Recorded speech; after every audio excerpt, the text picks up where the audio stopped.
लाकया तस्मै श्री गुरवे नमः।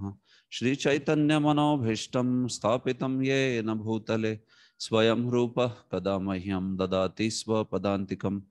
वन्देऽहं श्रीगुरोः श्रीयुतपदकमलं श्रीगुरून् वैष्णवांश्च श्रीरूपं साग्रजातं सहगण रघुनाथान्वितं तं सजीवं साद्वैतं सावधूतं परिजनसहितं कृष्णचैतन्यदेवं श्री राधा कृष्ण पादान् सहगणा ललिता श्री विशाखान्वितांश्च नमो विष्णुपादाय कृष्ण पृष्ठाय भूतले श्रीमते भक्ति वेदांत स्वामी निति नामिने नमस्ते सारस्वते देवे गौरवाणी प्रचारिणे निर्विशेष शून्यवादी पाश्चात्य देशतारिणे नमो महावदान्याय कृष्ण प्रेम प्रदायते कृष्णाय कृष्ण चैतन्य नामने गौरत्विषे नमः।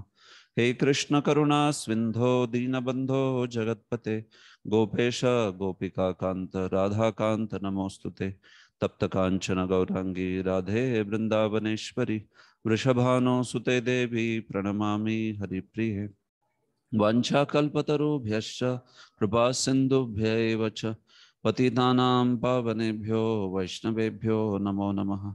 जय श्री कृष्ण चैतन्य प्रभु नित्यानंद श्री अद्वैत गदाधर श्रीवासादि गौर भक्त वृंद हरे कृष्णा कृष्ण कृष्ण हरे हरे हरे राम राम राम हरे हरे सर्वशास्त्राब्धि पीयूष सर्ववेदैक सत्फल सर्वसिद्धांत रत्नाढ्य सर्वलोकैक दृक्प्रद सर्वभागवत प्राण श्रीमद्भागवत प्रभो कलिध्वान्तोदितादित्य श्रीकृष्ण परिवर्तित परमानंद पाठाय प्रेमवर्ष्याक्षरायते सर्वदा सर्वसेव्याय श्रीकृष्णाय नमोस्तु मे मदेक बंधो मत्संगिन मद्गुरो मन्महाधन मन्निस्तारक मद्भाग्य मदानंद नमोस्तुते असाधु साधुता दायिन् अतिनीचोच्चतारक हानमुंच कदाचिन्मां प्रेम्नार्थ कंठयोस्फुर श्रीमद्भागवत महापुराणम की जय।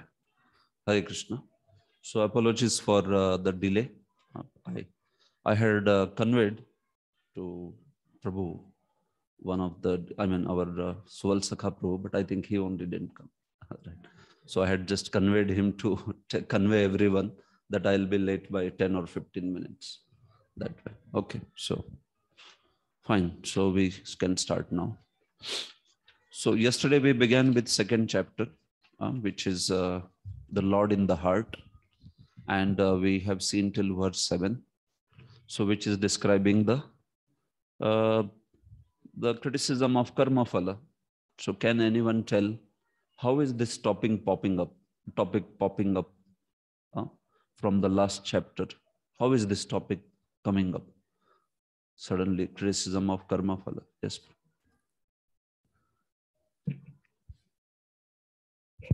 Initially in the first sloka, Sukadeva Goswami started with example of Brahmaji. In the last chapter, Sukadeva Goswami spoke about Vairaj Dharana. So then he is giving example of how Brahmaji did Vairaj Dharana, and because of which he got the power to recreate the entire cosmos. Exactly. So then using that context, Vishwanath Chakravarti Thakur explains that Sukadeva Goswami is now condemning from 2nd to 7th verse that how one should not be deviated. Sukadeva Goswami is telling Parikshit Maharaj that don't be deviated. How is that deviation? Brahmaji is worshipping Vairaj is a deviation. What exactly is the deviation? The fruits, Sukadeva Goswami is saying that Brahmaji did Vairaj Dharana and he's getting this power to recreate. Yeah. So he's warning Parikshit Maharaj that once you do Vairaj Dharana, then what will happen? There will be a lot of mystic powers that will come in. Exactly. So don't be deviated. You should go to the next level. That is Paramatma Dharana. Yes, perfect. Yes. So that's why he's condemning now. Okay, perfect. That is good. Yeah. So that is it. Upasana Phala. The Lakshan Dharana is spoken and that Dharana's Upasana Phala is spoken. So that Upasana Phala, one should not be attached. And so taking that context, then what he does is he criticizes all kinds of attachment to the fruits of action, which is the path of Sakam Karma. That's the path. So that's why he condemns Sakam Karma. Yes. Vishwanath Chakravarti gives one more perspective why this topic is coming up. Somebody remembers that? Why is this topic coming up? Yes, Prabhu. what is the duty of a person who is about to die, Yeah. then some of the people in audience, some of the sages, they were thinking that one should do karma kand or one should do yajna. So just to remove that mentality from the sages, he condemns all this karma phala, especially karma kand. Yes, Yeah. exactly. Okay. Yeah, that is the another reason. Yes. So in this way, he speaks in this section about vairagya, which is needed on the path of bhakti or also on the path of jnana or yoga. The vairagya aspect is glorified over there, and we saw that amazing with a great feeling. Srila Shukdev Goswami speaks about all these ideas, right? So yesterday we went through these series of verses. So today we will continue, and the topic will move faster, because today we will see Paramatma Dharana's few verses, which will describe the Paramatma Dharana, which is a popular topic. And then after that, there is Sadhyo Mukti and Krama Mukti. These aspects have been spoken. So based on what Sridhar Swami, Vishwanath Chakravarti and Jiva Goswami say, based on that, some knowledge of these processes we get. But all the details of these processes and all, they are not spoken, you know. So whatever is spoken by acharyas, that much we can speak. It's not bhakti process where we have all the details available in our scriptures, especially in Sandarbhas and other places. So many of the verses need a thorough understanding of path of Ashtanga Yoga and path of many different things like Shat Chakra Yoga and all that. So some levels of details are given here. So we should know that the topic is not a thorough analysis of these paths. They are being spoken in passing to show the superiority of bhakti. Bhaktir utkarsh, bhakti ka utkarsh. So that is how some of the details are there, some of the details are not there. So based on that, we can try to see whatever is spoken over here. So now from text 8 onwards, this is Paramatma Dharana. Vairaj Dharana is spoken in the last verse. Vairaj Dharana's Upasana Phala, one should not be attached to that, is also spoken. Now he will come to the main topic that he wanted to speak, which is Paramatma Dharana. Paramatma Dharana means, what is that form of Paramatma? How does the yogi meditate on it? These ideas. Okay. So this is spoken now from text 8 to screen sharing. Text 8 to verse number 14, 13, like that. So this is Paramatma Dharana. Text 8. I'll just share the screen. Can't share. Kechit swadehantardhayavakashe pradeshamatram purusham vasantam chaturbhujam kanjarathanga shankha gadadharam dharanaya smaranti.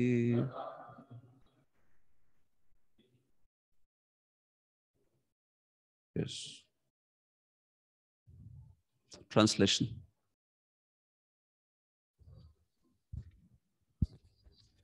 Others conceive of the personality of Godhead residing within the body in the region of the heart and measuring only 8 inches, with 4 hands carrying a lotus, a wheel of a chariot, a conch shell, and a club respectively. So now he will speak about these people, these yogis who would do Paramatma Dharana. So Kechit, but some others, he is saying, some others, what did they do? Dharanaya smaranti. By dharana, they remember, they meditate on whom? They meditate on one Lord who is Chaturbhujam, who is Kanja Rathanga Shankha Gadadharam. Who is this? This is Paramatma. This is Vyashti Antaryami. Vyashti Antaryami. The form which is there as Paramatma in our heart. This is not Samashti Antaryami. This is Vyashti Antaryami. Because Samashti Antaryami is Garbhodakshaya Vishnu. Okay, so Kechit, but some yogis who are ashuddha chitta yogi, nahi, shuddha chitta yogi. Those who are yogis with a pure heart, advanced yogis, you can say. They are the ones who remember, who are meditate by dharana on this form, which is holding Shankha Chakra Gada Padma, which is having 4 hands. And it is residing in the heart of that particular yogi, Swadehantara Hridayavakashe, in his body, in his heart, not the physical heart, but Antakaran. In the Antakaran, this Lord is residing. You know that there are airs in the body, and there is equilibrium point of the air. So on that equilibrium point, the soul is floating, and just next to soul, the super soul is also there. So that is Swadehantara Hridayavakashe, like that. Pradesha Matram, and he is having a dimension which is what? Pradesha Matram, Angushta Tarjani Matram. This is Pradesh. This much. Pradesha Matram Purusham Vasantam. Vasantam means he resides over there. He is residing in the heart of the yogi. Sometimes he is also known as Angushta Matram, of thumb size. Sometimes he is said to be Pradesha Matram, because these are indicative. This is not like somebody has gone and measured Paramatma's size. 6 inches, Pradesh Matram, like that. No, these are indicational. When the yogi meditates, if he meditates, does he meditate him as a huge form, or does he meditate as a form with some dimension? So to indicate that, these things are spoken. Pradesha Matram. So soul size, super soul size, these are all suchak. Okay, Bhaktivinoda Thakur uses that term, like that. These are indicational. So they do have dimension, that's the point. But anyhow, it is spiritual subject matter. So what length, breadth, height you can apply? It will not make any sense. Length, breadth, height, that way. But to give us some understanding about the dimensions, so these terms are used. Okay. So these are the people who are those special yogis, Kechit, those whose hearts are not tormented by the desires of Rajas and Tamas to enjoy the objects of this world. So they meditate on this particular personality. So Srila Jiva Goswami says that these people, especially those who are Virat Roop meditators, if they are purified by their meditation, then they come to this level, which is the dharana, like that. But if they are not purified like that, so then they have to practice that process again and again and again. See, Virat Roop meditation is only up to dharana. Once that dharana is perfected, then he has to switch his dharana to which? To Paramatma meditation. There is no further dhyan and what is that? Samadhi in that Virat Roop. No, you have to switch from dharana to this side then, to Paramatma dharana. And then on Paramatma, you do dhyan and samadhi, and then you will be able to achieve mukti. So whether it is krama mukti or sadhya mukti, both of them have to do dharana on Paramatma. This is, it will come. I will explain this in the further text. So point is here, these people, these are very special yogis, devotional yogis, who want to meditate on directly. They are qualified to meditate on Paramatma because they have a pure heart.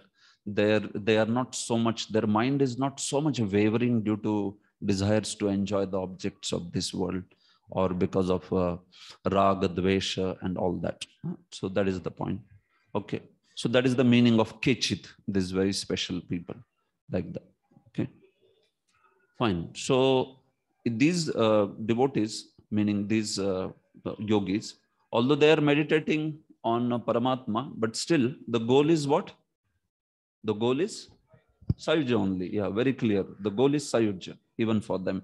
These are not Bhakti Mishra, Yoga Mishra Bhaktas. These are not Yoga Mishra Bhaktas. These are Bhakti Mishra yogis. Okay. So Sayujya is the goal. So Srila Vishwanath Chakravarti in the context of this verse explains there are 4 kinds of yogis, he says.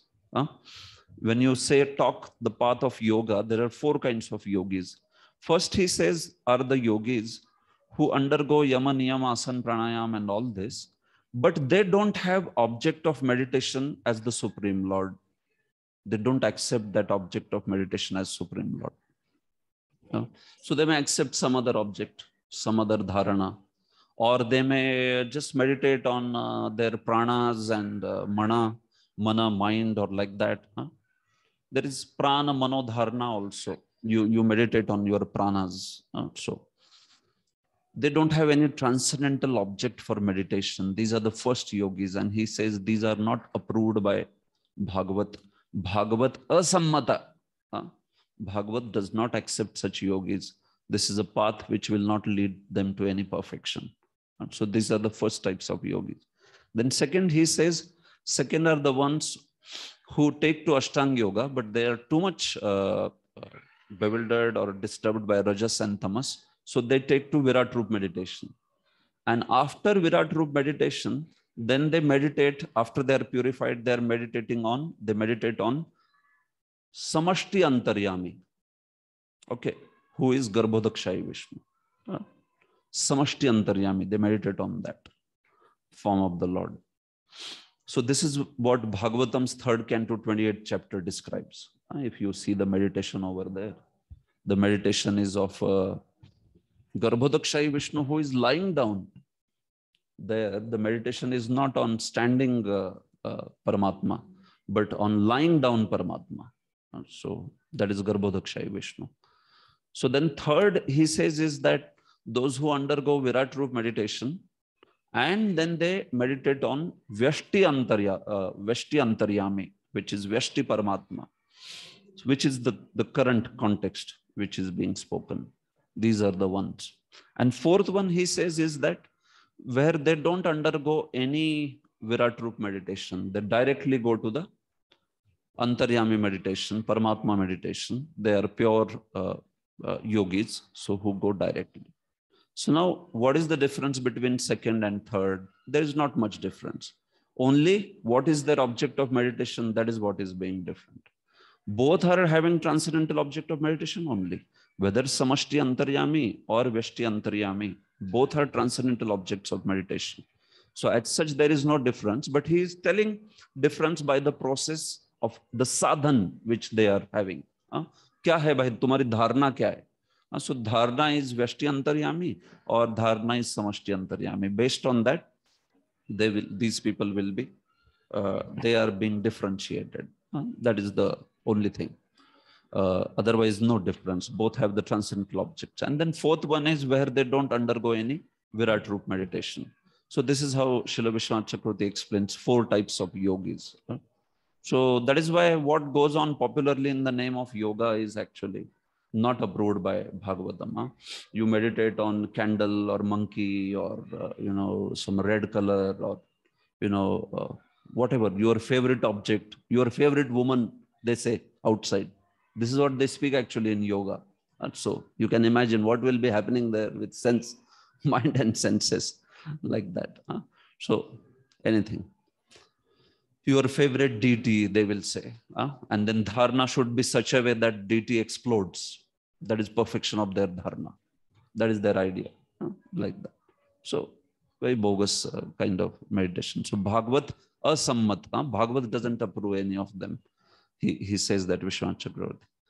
In purport, Prabhupada says, the form of the Lord described in this verse with distribution of different symbols, beginning from lower right up and down to the lower left hand with lotus, wheel of a chariot, conch shell and club respectively. Sometimes Rathanga is also said instead of Sudarshan. That is there. Sudarshan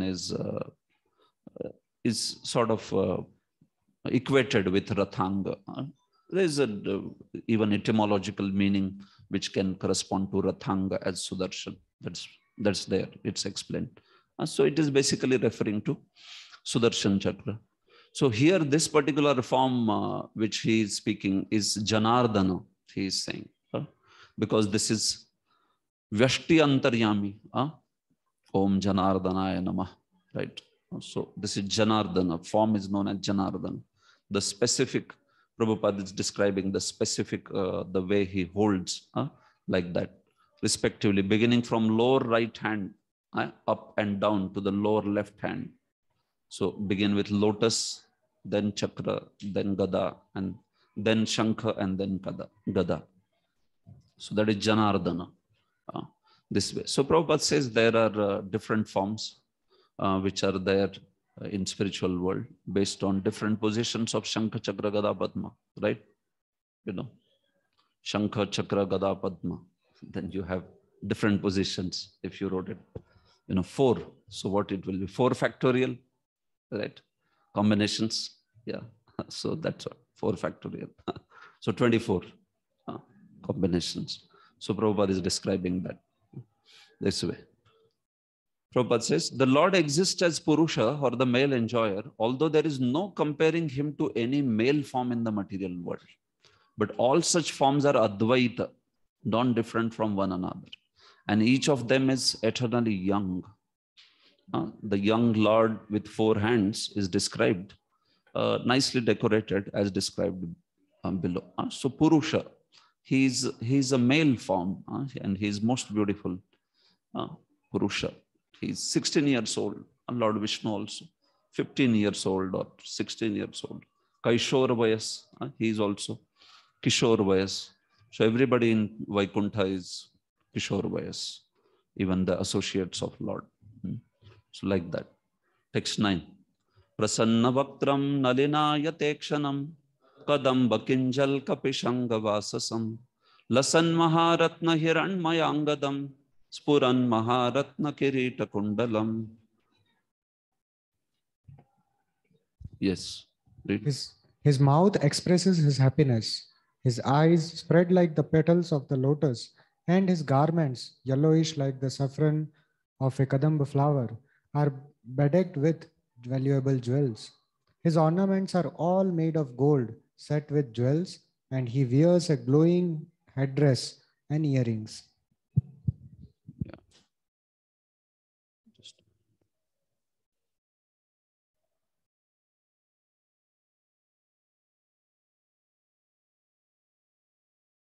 Prasanna Vaktram Nalinayate Kshanam.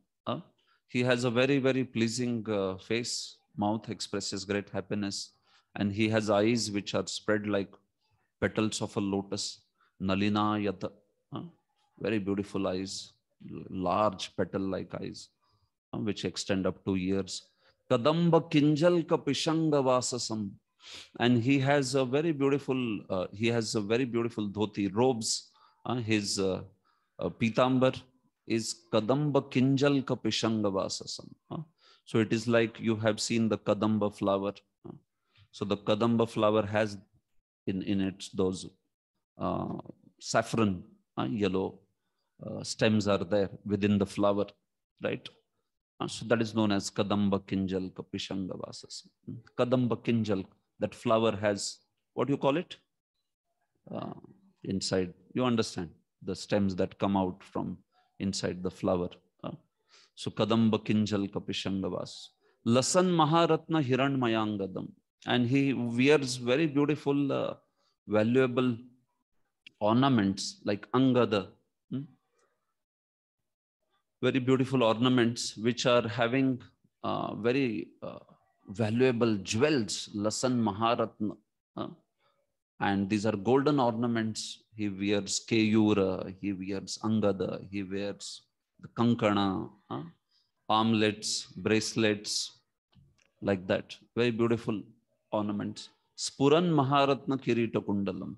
And he also has a very beautiful kirit on his head with very beautiful bedecked, earrings, like that. So his beauty is being described like that. Okay, further. Unnidrarit Pankaja Karnikalaye Yogeshvara Sthapita Pada Pallapam Shri Lakshanam Kaustubaratna Kandharam Amlana Lakshmya Vanamalayachitam. His lotus feet are placed over the whools of lotus-like hearts of great mystics. On his chest is the Kaustuva jewel engraved with a beautiful calf, and there are other jewels on his shoulders. His complete torso is garlanded with fresh flowers. Yes. So, Unnidra Rit Pankaja Karnikalaya Yogeshwara Sthapita Pada Pallavam. He is standing Asthapita Pada Pallavam.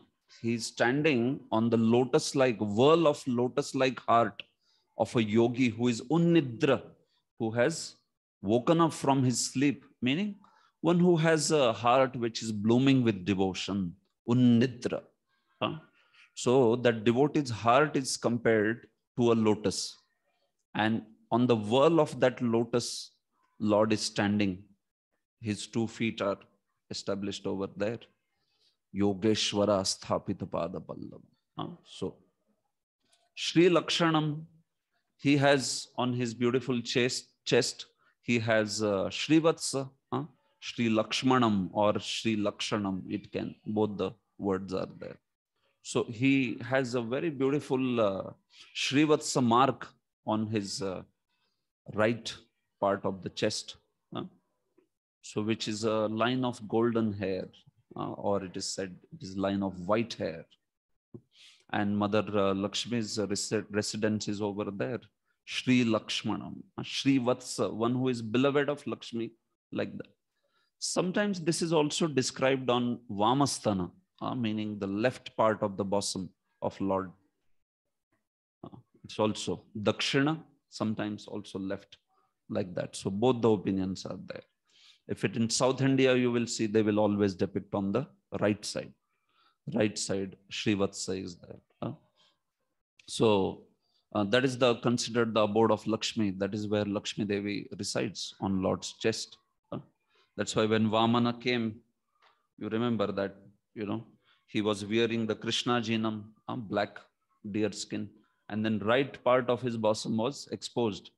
So that's why he thought, if Lakshmi is residing on my right part, and then if Lakshmi glances on Bali, then how can I take anything away from him? So I should change the position of my ajina, meaning of my deer skin. So he lifted his deer skin and put like this, so that Srivatsa is covered that way. But then when he did like that, because of this so much of adjustment, it is said that Vedanteshikan explains this in his Dehali Stuti. So he says that, so Lakshmi out of curiosity took her beautiful face out and glanced on Bali. And that's how, it was decided that now nothing will be taken away from Bali. Lord won't be able to. So although Lord took away everything, but then he was given such an opulence, Sutala Loka, and that too, Lord himself as doorkeeper. So that is because of Mother Lakshmi's mercy. So this is one perspective that he gives on that. So that is Sri Lakshanam or Lakshmanam. Kaustubha Ratna Kandharam. And there is also beautiful Kaustubha, which is there on the torso of the Lord, lying in the neck of the Lord. Kaustubha. So these two are considered the special signs of the Lord, isn't it? Everybody else in the Vaikuntha also has 4 hands, exactly looks like Lord, 16-year-old only, exactly matches with Lord in everything, except for these two. One is Srivatsa, which is the abode of Lakshmi on Lord's chest, and second is Kaustubha. These two are only specifically in Lord Vishnu, like that. For others also, they wear, Vanamala, they wear, different kinds of Ratnahar and everything that Lord wears, especially. But these two are specifically distinguishing signs of Lord Vishnu. By that one can understand this is Lord Vishnu. Amblana Lakshmya Vanamala Yachitam. And also his beautiful body is decorated with Vanamala. So Vanamala, which the flowers of which would never ever wither. Amlana Lakshmya. It is so beautiful, that garland, Vanamala, that it will never wither away in its beauty. The flowers remain always fresh. Vanamala is a specific garland which extends down to the feet. And then Vaijayanti is what? Which extends down to the, you know these things? I don't know. It's there in Bhakti Rasamrita Sindhu. Lord wears 3 kinds of garlands. So one is known as Vaijayanti Mala. One is Ratnamala, Vaijayanti Mala, Ratnamala, and third one is Vanamala. Okay. So Vaijayanti Mala extends up to knees. Vanamala extends up to feet. So Vaijayanti has 5 fixed flowers. It will be made by that only, Vaijayanti Mala. While Vanamala is made up of mix. You know, it can have leaves, it can have many different flowers also, like that. And then the Ratnamala is there, one very specific garland which he wears of jewels, like that. So that is also on the Lord. So these 3 malas which he wears. So that is what is spoken here. Prabhupada says in purport that these are not material ingredients, that Lord's ornaments, flowers and all. And these are all transcendental. This is Chit Shakti actually. And this is not Achit Shakti. ये सोना अचित सोना नहीं है. ये कौन सा सोना है? चित सोना है. This is transcendental gold, transcendental, you know, all these flowers. So the replica of that is there in the material world in terms of what we see, like that. So, but these are all transcendental ingredients. Everything about the Supreme Lord is made up of Chit Shakti, which his paraphernalia and everything. Only in the on the deity form of the Lord, we may take the material things and offer it to the Lord. But because they are being used in the service, they are also considered spiritual. But that is spiritual by utility, not by constitution. By utility, it is considered spiritual. But this is spiritual by upadan. Straight away, by the ingredient itself, it is spiritual. It is not gold of this world. It is chit gold, like that. And chit flowers, whatever. Flowers, leaves, everything. This way. Okay, text 11. Vibhushitam me khalayanguliyakai mahadhanair nupuraka kankana dibhi snigdhamala kunchitani lakuntalai virochamana nanahasapeshalam. He is well decorated with an ornamental wreath about his waist and rings studded with valuable jewels on his fingers. His leglets, his bangles, his oiled hair curling with a bluish tint, and his beautiful smiling face are all very pleasing. Yeah. So he is very beautifully decorated. Rather Bhushana Bhushanangam. All these ornaments are decorated by him because he wears, so they have some beauty. Vibhushitam Mekhalaya. So he has very beautiful Mekhala on his waist. This is a belt which is having very beautiful belts on it. Mekhala. Anguli Yakai. And he also has rings in his fingers. Mahadhanair Nupura Kankana Dibhi. Also he wears very beautiful anklets, Nupura Kankana, and also armlets. Snigdha Mala Kunchita Nila Kuntale. His hairs are most beautiful. Their curly hair, which have bluish tinge and which are very silky, which are very smooth, slick, black hair, which are also having a bluish tinge. So by this, you know, beautiful hairs and his karna kundala and all that, his face looks very, very beautiful. Virochamana nanahasa peshalam.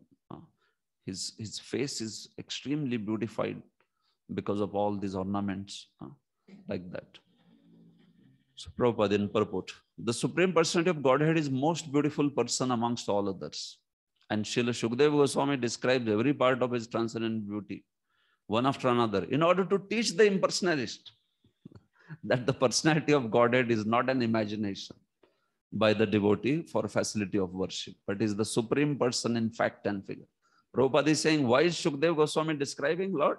To teach impersonalist, to give up his nonsense idea, right? That the Lord does not have a form.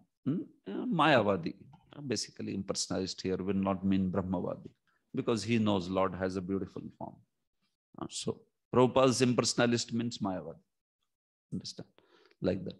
So yes, actually, these people have done a lot of havoc by Mayavadis by considering Lord as Maya. So one is then completely bereft of the beautiful process of bhakti. So that's why Prabhupada always criticized these people out of compassion. Text 12. Adina lila hasite kshanollasat bhubranga samsuchita bhuryanugraham iksheta chinta amayamena mishwaram yavan manodharana yavatishthate.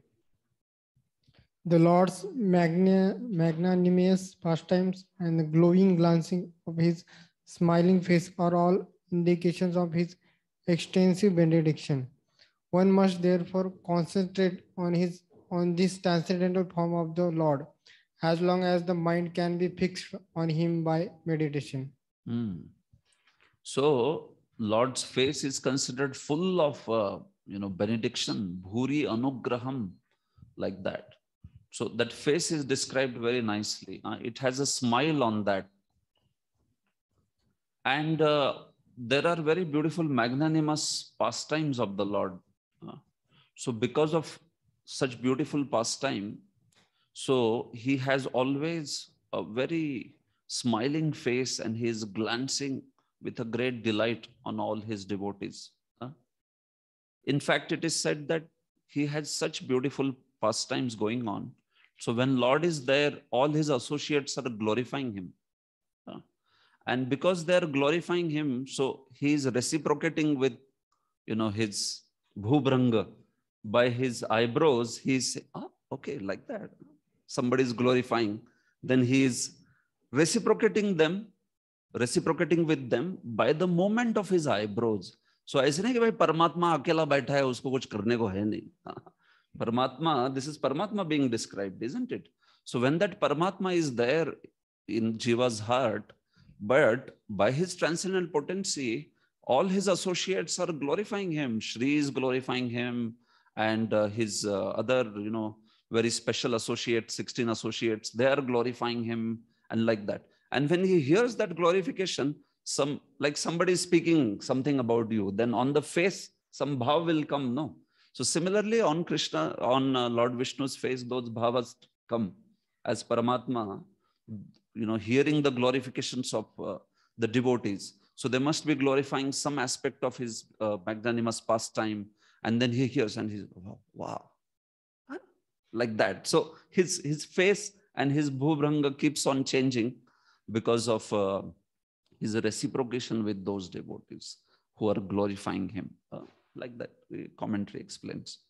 So, iksheta chinta mayamena mishwaram. So, one should be meditating on this form actually. This form which is chintamaya, meaning this form which is manifested in the heart by the contemplation of the yogi. Initially, yogi has the contemplation which is mechanical, by which he tries to meditate on that form. But by the focus of his dharana, then the form manifests. That's why it is said, iksheta. One should perceive this form. Chintamayam means chintaya avirbhavantam. Jo chinta se avirbhut hota hai form. Like that. Chinta here means chintanam. Like that. So one should, till that time, one should do this dharana by it in this way, that his mana is able to manifest that form of the Supreme Lord, which is the form of Paramatma, by his meditation, by his contemplation, like that. Yavan mano dharanaya atishthate. So this verse is not speaking about just mechanical meditation on Supreme Lord. It is speaking about further stage of that, where dharana manifests the form. Dharana is manifesting that form of Paramatma within his heart. He is able to now perceive it like that. So that is what is spoken over here. Like that. So now Prabhupada in this purport has written a very long purport on the aspect of Paramatma Dharana and why it is required for Anarth Nivrutti. So this is all based on actually next verse. The purport of Prabhupada is based on next verse.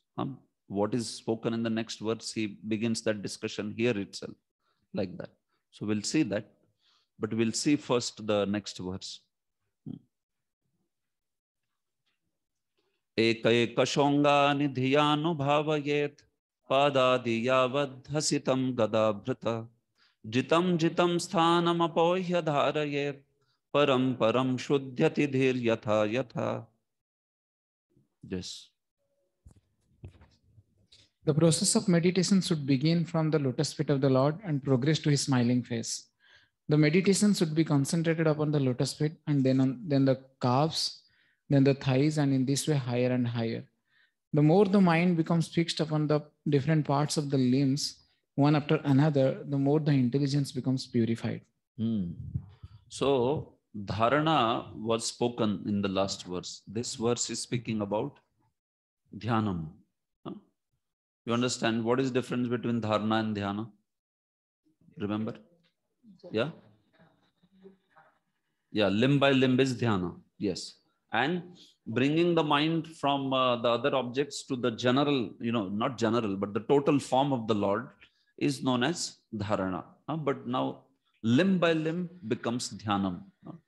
So once the dharana is established of the yogi, it is said, Ekai kasho angani.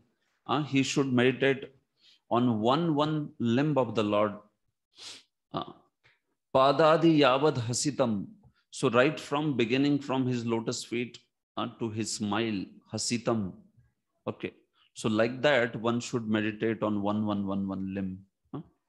So when one is supposed to take one limb and then leave it to go to the another limb. So he said, jitam sthanam apohya dharayet. When one becomes completely focused on one particular limb of the Lord without any distraction, he is able to focus on that particular limb. Then apohya, then one should leave that limb and move to the next limb. Like that. Param param shuddhyati dhir yatha yatha. And when this is happening, when he is focusing on one limb after another, his consciousness is also getting more and more purified. Like that. So you understand, even at this stage of dharana, it is not that his anartha nivrutti is over. There are certain anarthas which are going to be there. So only post samadhi, then you talk about the complete purification aspect.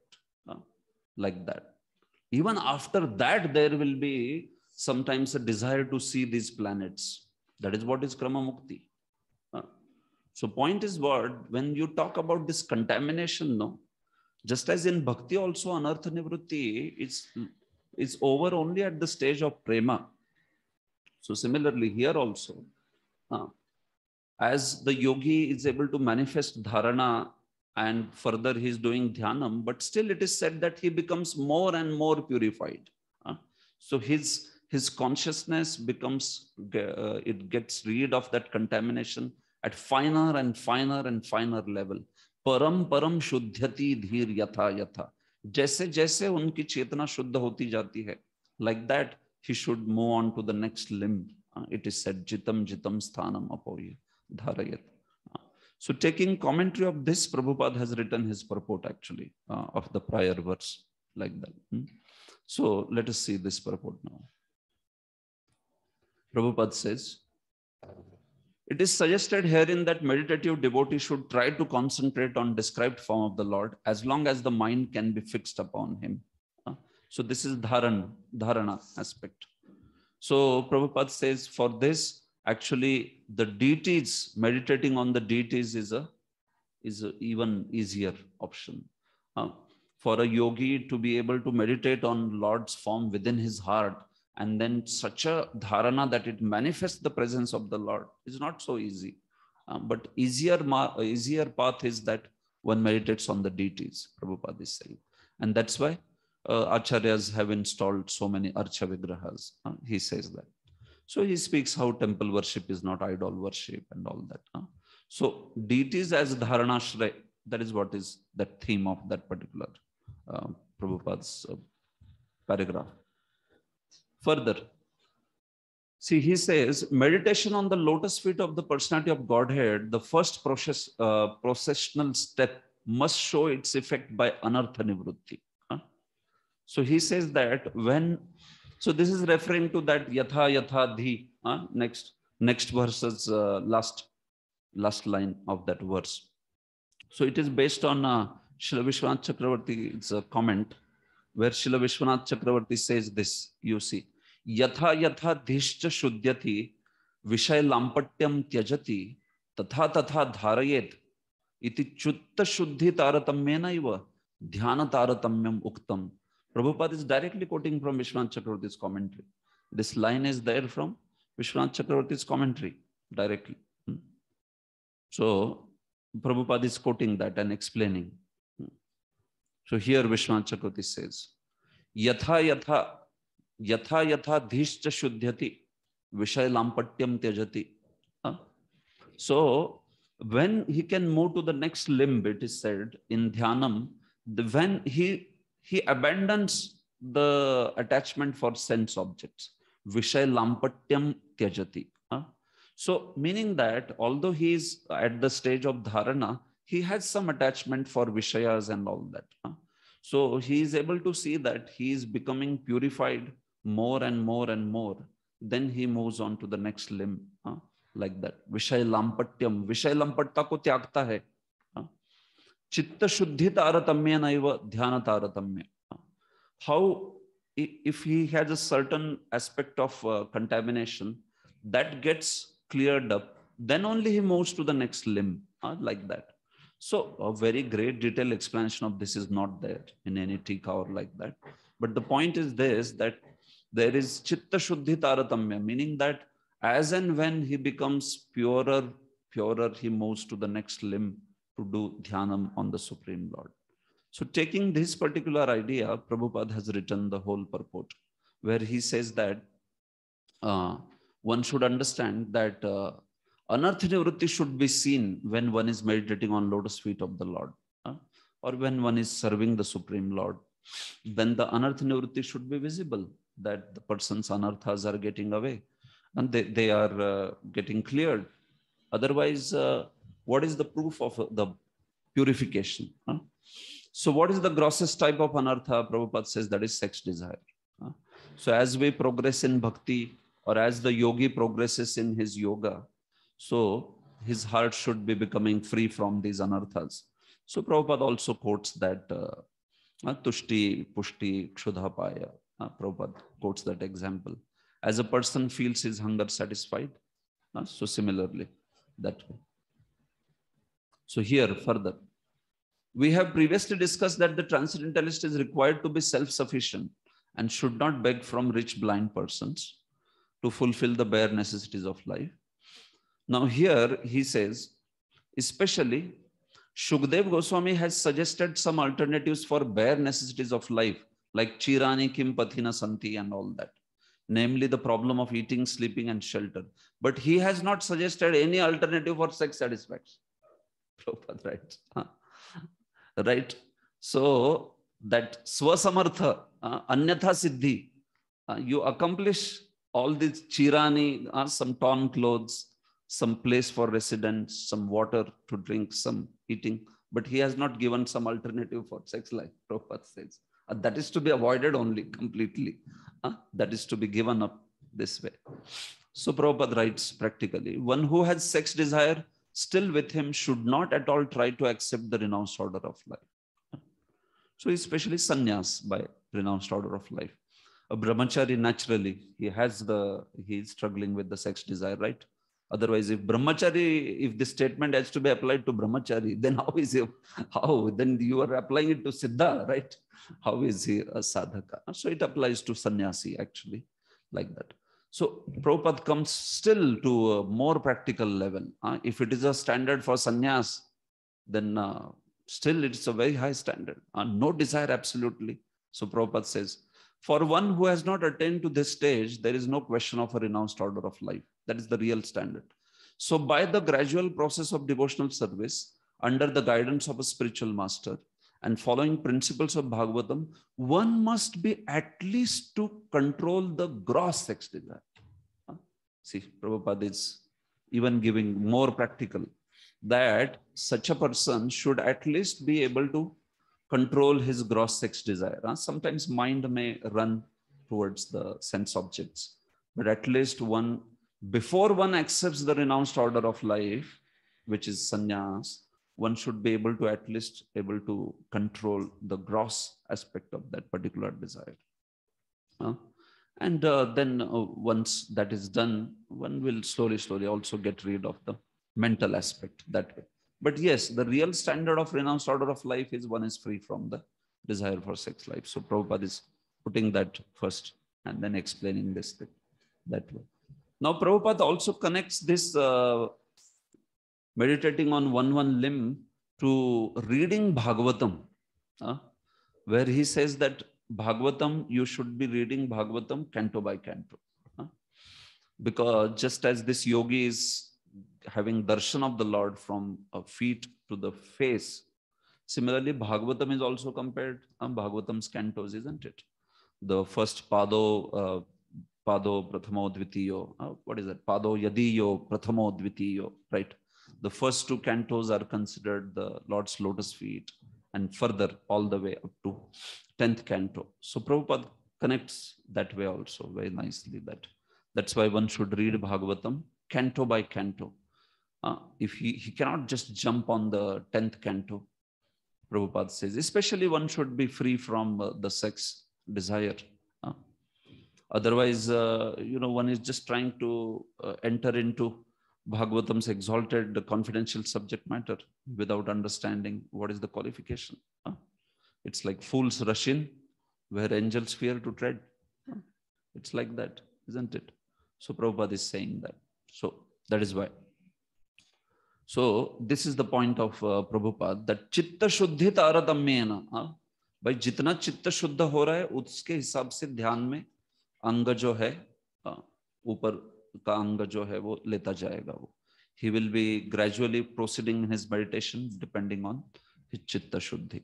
So this is the point. So same way we should apply this process also, Prabhupada says, in the study of Srimad Bhagavatam, that we get more and more purified. Then we become qualified to understand the subject matter of 10th canto, like that. So that is Prabhupada's mood always. Prabhupada shares this particular insight. Okay, in the purport of this verse, Prabhupada says, according to Bhagavad school, the Lord's rasa dancing is the smiling face of the Lord. So he continues that theme from the prior verse of studying Bhagavatam step by step, just as yogi is meditating on the form step by step, limb by limb. So Prabhupada also says that. See, he says, since it is recommended in this verse that one should gradually progress from lotus feet up to smiling face, we shall not jump at once to understand Lord's pastimes in the rasa dance. It is better to practice concentrating our attention by offering flowers and tulsi leaves to the lotus feet of the Lord. Instead of prematurely entering into 10th canto pastimes, he says we should focus on offering flowers and tulsi leaves to the lotus feet of the Lord. It can also mean that, yes, by studying the rest of the cantos of Srimad Bhagavatam, we should focus on that. If we are too much disturbed by the sensuous desires, Prabhupada would always say that one should not prematurely try to understand Krishna's Ras Leela and all. One should focus on understanding Krishna's greatness, and then one will be able to appreciate his exalted pastimes like Ras Leela this way. Okay. Prabhupada has some practical things here. Those who are too engrossed in sense gratification cannot be allowed to participate in Archana or to touch the transcendental form of the Radha, Krishna or Vishnu deities. For them, it is better to meditate upon gigantic Virat Rupa of the Lord, as recommended in the next verse. Of course. So you understand, this doesn't mean that devotees start Virat Rupa meditation. Those who have a problem with the sensuous desires. That's not our process at all. But the point is what Prabhupada is saying, that in order to do the archanam of Radha Krishna deities and all, one should be at least getting rid of very grossest kind of anarthas which are there in his heart, isn't it? Because even yoga doesn't allow direct Paramatma dharana like that. If one is very much disturbed by rajas and tamas this way. Of course, one may do other services which are there in Archana, because Archana itself is considered an antidote for getting rid of the sensuous desires. But one may not serve the lordships very directly. One may render other services within the Archana Marga also, like that. Because, yes, point is that the process of Archana itself is the means by which one can conquer all these lower desires that is there. But Prabhupada is warning us about actually the real standard. What should be the real standard of worshipping Radha Krishna, like that. We don't follow the process of universal form, meaning Virat Rup meditation, obviously, because that is path of yoga. That's not path of Shravanam Kirtanam. What is told in our process in bhakti is, if somebody is too much disturbed by rajas and tamas, so then such a person should take the process of Shravanam Kirtanam very intensely. He is such a person. Along with Shravanam Kirtanam, of course, Shravanam Kirtanam also means engaging in service. But that is our process. That is the main thing, like that. The one who engages in that process with intensity, one will be able to overcome slowly all these anarthas. That is the point. We don't recommend any Virat Rup meditation or like that in Bhakti Yoga. It is for yoga only, the path of Ashtanga Yoga. Text 14. Yavan na jayeta paravaresmin vishveshvare drashtari bhakti yoga tavat sthaviyah purushasya rupam kriya vasane prayata smareta. Yes.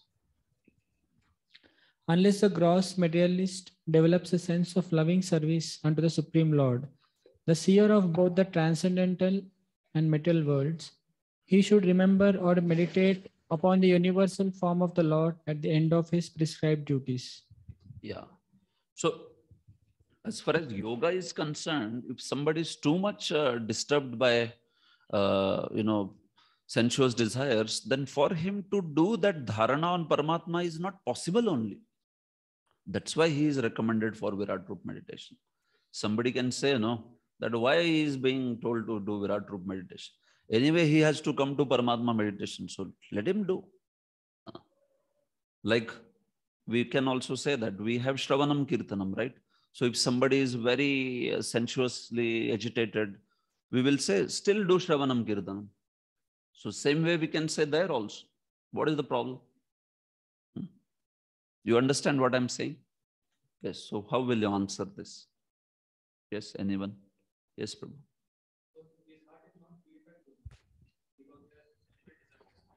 So then you will not be able to do the process properly.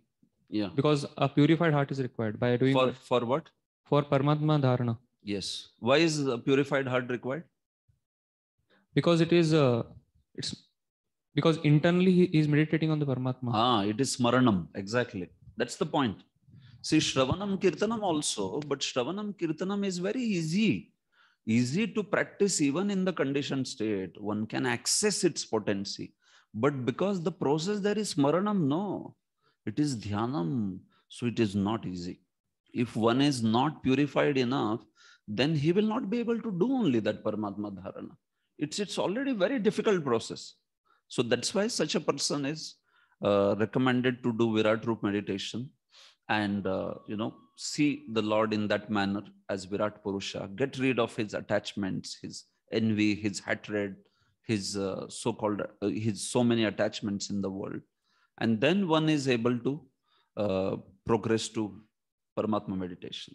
So it is a very demanding process because the Anga is Smaranam, which is more difficult than Shravanam and Kirtanam.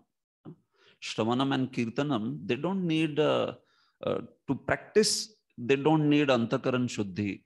But Smaranam is not possible without that. One will just not be able to meditate only. His mind is so much wavering that he cannot focus like that. But Shravanam Kirtanam, that process doesn't have that particular fault. So Even if somebody comes from any level, like Prabhupada, even hippies, Prabhupada engaged them in Shravanam and Kirtanam. That is the great benediction of bhakti process. It doesn't need these sort of pre-qualifiers for its process.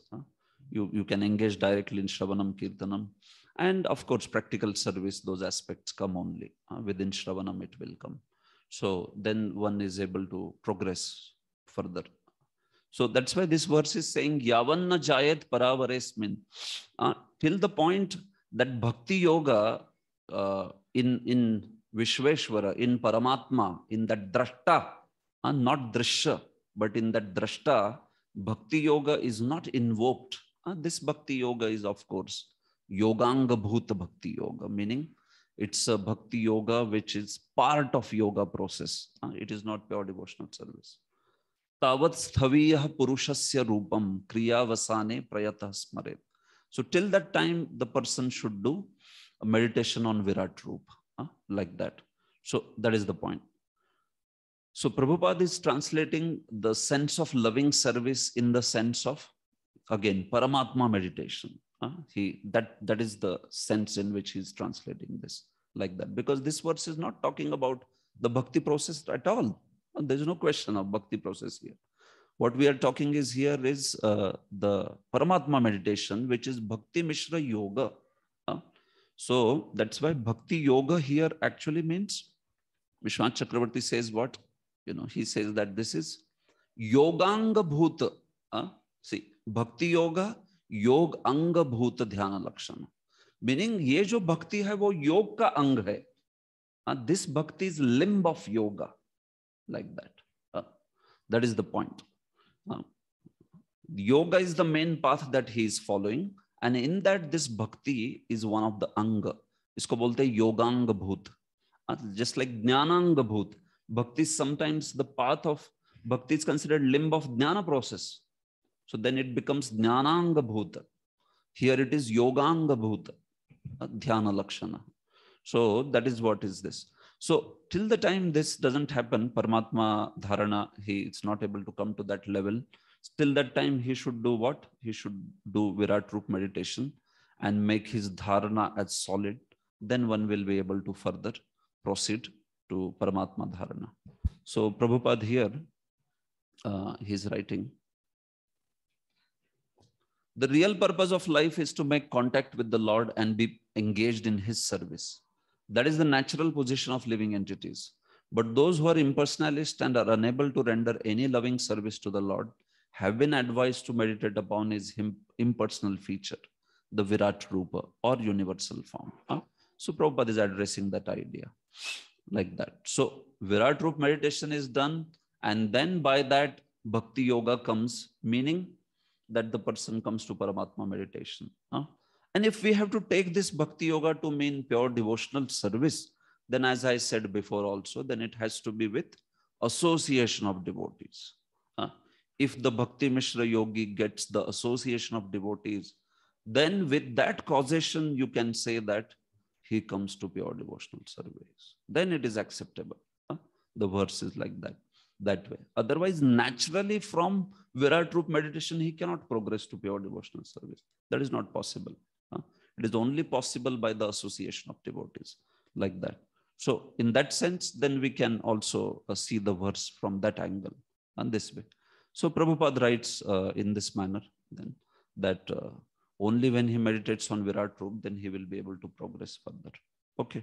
So this is Paramatma Dharana that is spoken. Is there anything that you wish to ask on this before we proceed? Yes, Prabhu.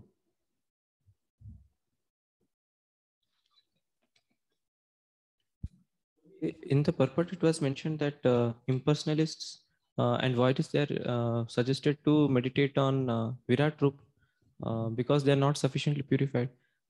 Can they directly take to Shravan and at least Shravanam? Oh, who cannot take to Shravanam Kirtanam? Then, anyone can take. Why it is mentioned in particular to Virat Rup? In the path of yoga. In the path of yoga, they are recommended. Like that. Yes, anyone?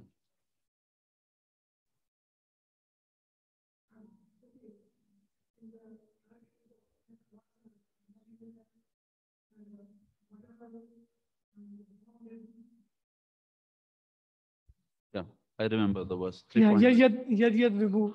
Yeah. Tad vibhu. So whatever the form a devotee meditates. Yeah.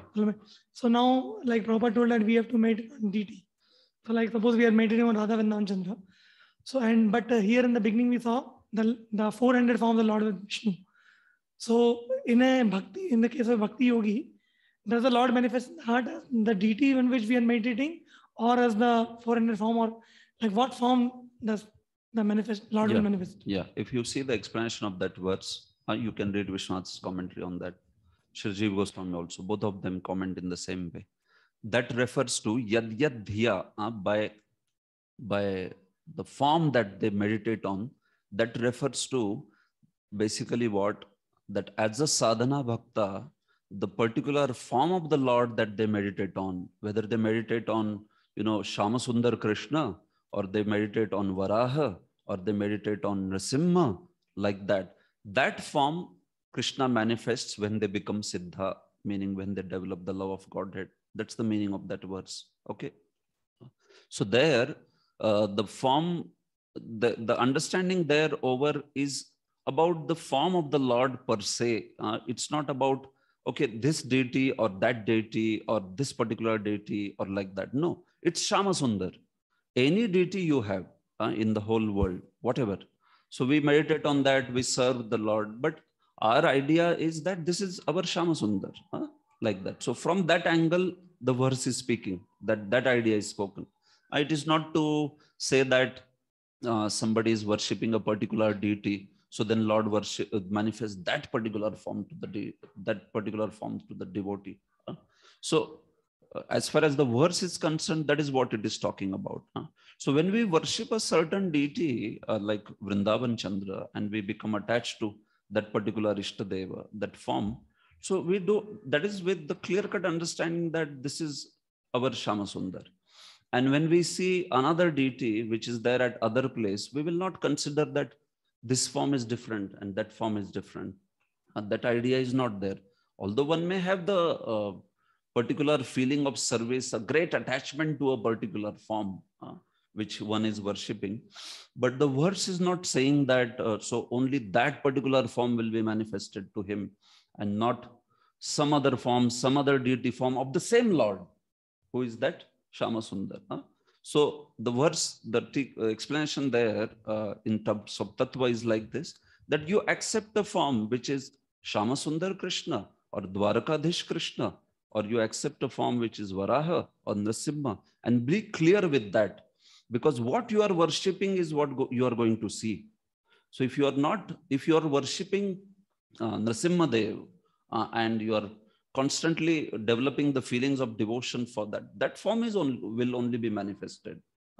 Not that by worshipping Nrasimha you will get Lord Krishna, or by worshipping Lord Krishna in Vrindavan you will get Dwarkadish, or by worshipping Dwarkadish you will get Vrindavan. So that's why the object of meditation, object of service, what is your dhyaya, becomes very important in the path of bhakti. If one doesn't worship Vrindavan Krishna, he will not be able to go to Vrindavan Krishna. If one worships Krishna with the Aishwarya Bhav, he will land up in Dwarka. He will not land up in Vrindavan. Only Raganuga Bhakti can give Krishna, actually, who is in the Vrindavan, like that. So the verse is talking from that particular angle, Prabhu. There, that's the sense in which it is speaking. Good. One more question. Yeah.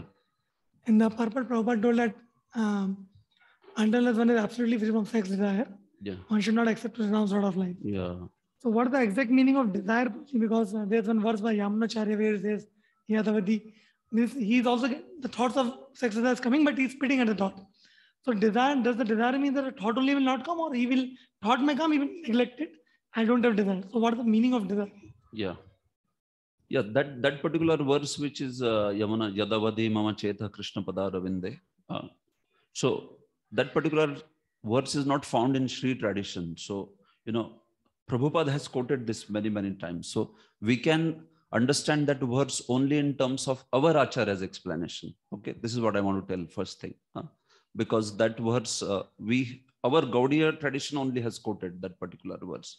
Yadavadhi mama cheta Krishna padaravind. So in that particular verse, if you see, the aspect is that somebody like Yamunacharya also, he is saying that Tadavadhi Batanari Sangame Smaryamane. So now our understanding is that, so Yamunacharya is a pure devotee, and then he is praying like that. Okay. So we can explain it based on our Siddhanta that Anartha Nivrutti, if you see at the level of Nishtha, only three kinds of anarthas go away, which is Sukrutotha, Dushkrutotha, and Bhaktyutha.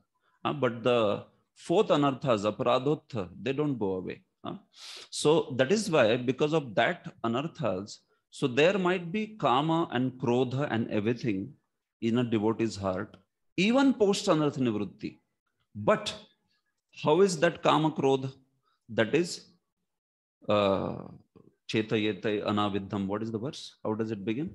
Tada rajastamo bhava kama lobha dayaschaye cheta aitair anaviddham sthitam satve prasidati. So that particular verse, if you see tada rajastamo bhava, it's talking about a state which is post anartha nivrutti. Because just before that bhaktir bhavati naishtiki has come. So that verse says tada rajastamo bhava kama lobha dayaschaye. So at that time, the feelings of kama and lobha, which are born out of rajas and tamascha, they are there. But cheta etair anaviddham. But his consciousness is not disturbed by this. So these feelings are there. These thoughts go and come. Vishwanath Chakravarti says in Madhurya Kadambini that his bhajan is not disturbed now by this. Before Anartha Nivrutti, when these thoughts come, his bhajan is disturbed. Oh, bolta chhod do. Let me go for fulfillment of these desires. But post Anartha Nivrutti, he says that these thoughts come and they come and go. They touch him and go away. They will not affect his bhajan at all. So that is the meaning of that anaviddham. Cheta etair anaviddham. Kam or krodh hote hue bhi, his consciousness will not get deterred by that. So now if we have to explain a verse like Yadavadhi mama cheta, we will explain in this fashion that here is Yamunacharya who has gone beyond that stage of anartha nivrutti, like that. He doesn't have any anarthas, meaning especially the sukrutot or dushkrutot kind of anarthas, like that. So even if somebody in that case is on the level of ruchi, he may get a thought of kama, but cheta etair anaviddham, his bhajan will not be disturbed at all. Asakti level, that thought can come still. When will that thought stop? That is prema. Only at the prema level where we say that Bhidyate hridaya granthi chidyante sarva samshaya, sab avidya khatam ho gayi abhi, kuch bacha nahi hai usme. That is bhava. Basically, bhava is just a ray of prema. So at that level, person will not at all get any thoughts. Complete, finished actually. Moksha lagutakrit sudurlabha. Srila Rupa Goswami says in Bhakti Sami Sindhu that the pleasure of senses becomes non-existent at the level of prema. It stops its existence only. There is nothing like that. If you say pleasure of the senses at the level of prema, but that is not sadhaka's level. He says, even post anartha nivrutti, sadhaka sees the sense enjoyment, but his attraction for bhakti is much greater than attraction for sense enjoyment. That's why he proceeds. At the level of bhava, he says it becomes insignificant. And at the level of prema, it becomes non-existent. Usko bologe aap काम, pleasure in काम, is there anything like that? He will say. ऐसा कुछ होता है क्या? At our stage, we can't say like that, right? ऐसा कुछ होता है क्या? But still our attraction for bhakti is more. That's why we are continuing bhakti and going progressing further in bhakti. When this attraction for sense enjoyment would be more, then person will give up the path and then go run behind the sense enjoyment that way. So that is the point. So that is how we can see, we can explain in that manner. As far as our philosophy is concerned, kama lobha dayascha ye, but cheta etair anaviddham. Anaviddha. वो इससे influence नहीं होने वाला अभी. He is just going to progress now further and further and further. If at all some fall happens from that level, it happens because of that aparadot, aparad, if he does aparad. Now his fall is not going to happen because he is having, all this kama, krodha and all that. But if he does aparadh, because of that aparadh, he may be seen as falling to kam, krodha and all that. So, but the reason there is actually, real reason is aparadh. At least if somebody has gone beyond anartha nivrutti and has achieved nishtha. So post nishtha, if you see somebody falling from bhakti in a terrible way, then you understand that it's a result of aparadh. That's how the manifestation of that aparadh may come in terms of kama, may come in terms of krodha, may come in terms of any other anartha. But the reason is no longer his own anartha, sukruto, dushkruto, nahi. Usne pichle janam mein jo paap kiya hai, nahi. That's not the reason now. That is all gone. That is gone at nishtha level only. So this is now only happening because of aparadhas, like that. That is how we can understand. Okay. So Prabhupada saying absolutely free from sex desire. Yeah. That means at least nishtha level. Yes. Anaviddham. So that is correct, actually, because that is why Prabhupada says for a sannyasi, the minimum standard is he should be on nishtha level. This is why Prabhupada says. And there are many quotes, many paragraphs. I had done some compilation for Sannyas Ministry College. So that time. So Prabhupada says for a sannyasi, at least they should be on the platform of nishtha. Because then the anartha nivritti's three aspects are over and only the aparadh aspect is there. So even if these thoughts come, he is not so much, his bhajan is not so much disturbed. And that is the real platform of Madhyamadhikari. Madhyamadhikari means he should be at least on nishtha. That is a real adhikari. So in our life, we see Madhyamadhikari more like a Kanishta Madhyama. We are not Uttama Madhyama.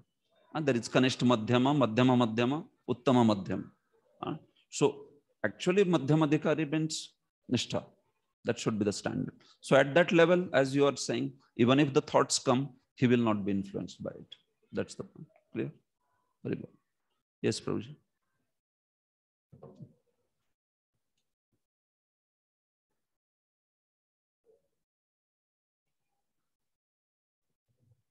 This is in connection with Samartha Krishna Prabhu's earlier question, that in the ISKCON itself, we have so many varieties of deities like Sitaram, Lakshman, Hanuman. Here we have Balaji. So would it not, what was the purpose of Prabhupada installing this?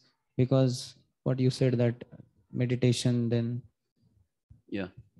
Yeah, so Prabhupada has established the process of deity worship, especially Gaur Nitai, if you see, Gaur Nitai or Jagannath Baladev and Sri Krishna, Radha Krishna worship, that is there for Gaudiya Vaishnavas within Raganuga Bhakti only. It is Raganuga Bhakti's aspect only. Gaur Nitai, we do understand Radha Krishna, Sri Krishna Chaitanya, Radha Krishna Yanya. Also Jagannath, Baldev and Subhadra are worshipped in Gaudiya Vaishnava Sampradaya, not like Vishnu, right? Vishnu and, Vishnu's sister, like how they are worshipped in other places, or even sometimes some pandas in Jagannath Puri have that kind of understanding. Oh, they have many different kind of understanding about Jagannath, what to speak of. So this is there.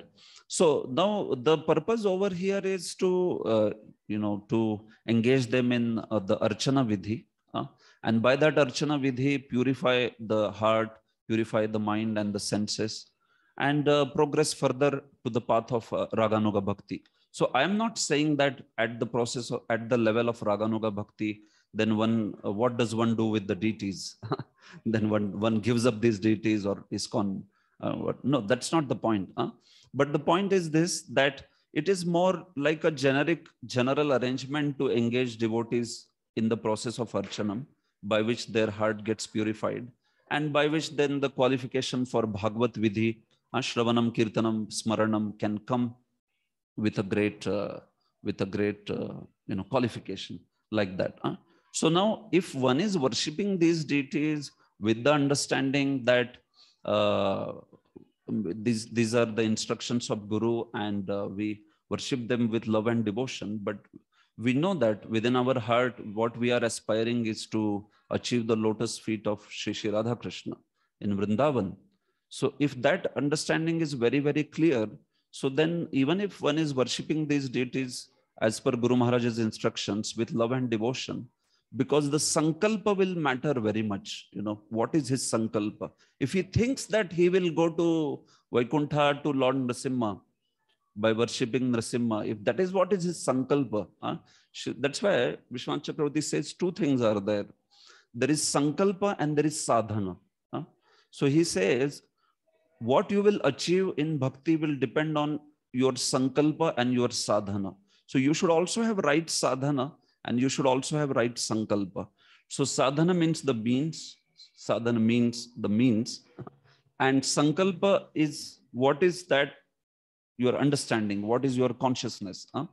So the right process of achieving Vraja Krishna or achieving Shri Shri Radha Krishna in Vrindavan is the process of Shravanam, Kirtanam, Vishnu Smaranam. That's the right means. And in that one should also have the right sankalpa. One understands that what is the goal of life and how to attain their lotus feet. And one is desiring that particular thing. So with this understanding, he may take any aspect of service in the in Guru's mission that may be there. But he's very focused that the goal of his life is to attain the lotus feet of Shri Shri Radha Krishna. So if that is not there, if something like, if it is missing in somebody's life, then he won't be able to achieve that goal. That is how. Meaning that he speaks very clearly. That's why there is, if you see in Raganuga Bhakti, there is no worship of Mahishis also. Mahishi Pujan is not described there. One should not worship the queens of Lord Krishna. What do you mean by that? We have utmost respect for Rukmini and Satyabhama and all. But the point is, as the process of bhakti, as our sadhana, so we worship the Lord in his Vrindavan feature. This is it. All glories to all other features of the Lord. All glories to Lord Nrsimha, Varaha, everybody. But as far as we are concerned, our goal is to attain the lotus feet of Shri Shri Radha Krishna. So from that angle, the worship of even Mahishis and all that is not recommended for a Raganuga Bhakta. Now, if some devotee who is under a Premi Bhakta has been given that service to perform by his spiritual master, while his sankalp is very clear that he wants to go back to Shri Shri Radha Krishna. So in my understanding, then there is no issue, absolutely. That's the point.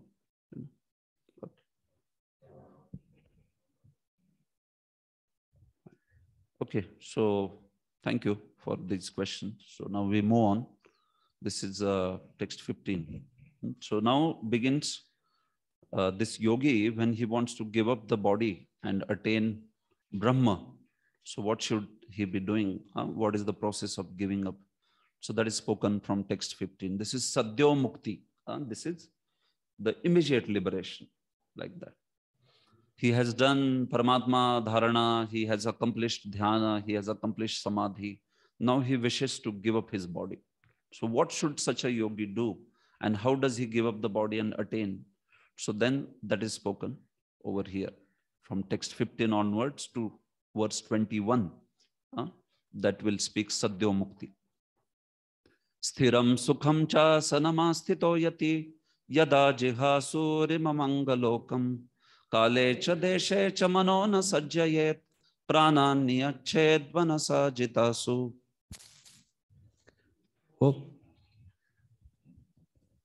O king, whenever the yogi desires to leave this planet of human beings, he should not be perplexed about the proper time or place, but should comfortably sit without being disturbed, and regulating their life here, should control the senses by the mind.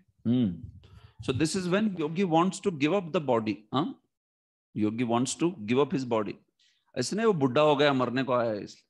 When he wants to give up body on his own, he is desiring that.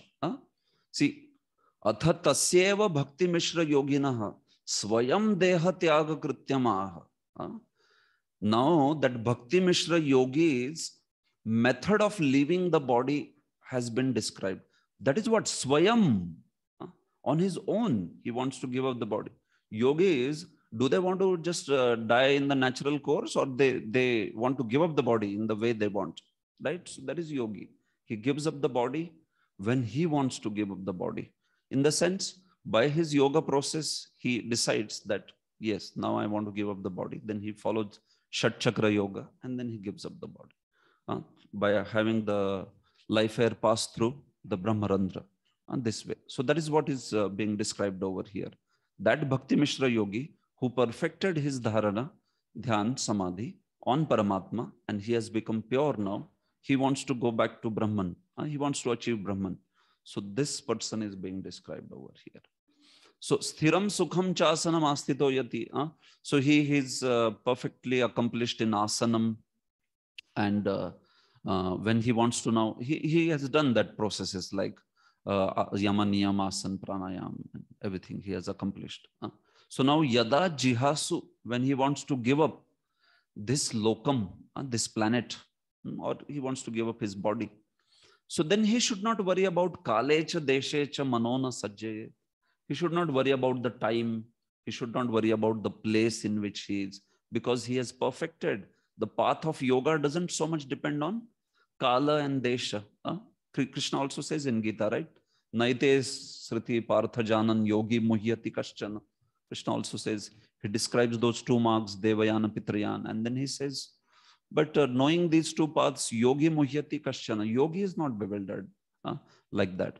Tasmad sarveshu kaleshu yoga yukto bhavarjuna, like that. Why? Because for yogi, these things don't matter.